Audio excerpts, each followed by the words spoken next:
Hi guys, Andrea from Creative in Time here. First of all, can we please celebrate the fact that the hairdresser is going to be open soon? Never have I needed them more.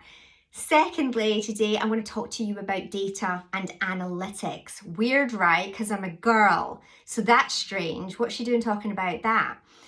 I love data and I love analytics, and I promise you, I would not move forward with a company, sorting out their marketing, helping their business without looking into their analytics, without looking into finding out what is working and what is not working. Now, we're at top level, you might think you already know, oh, I know that this is happening and I know that that's happening.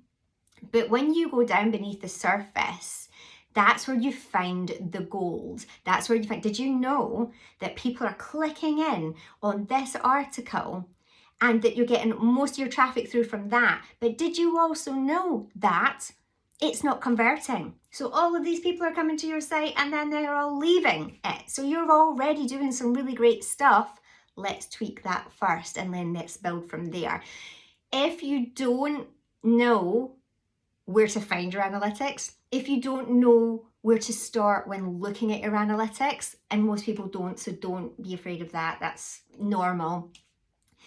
If you've not got a Scooby, or if you have a slight Scooby and you want more of a Scooby, let me know.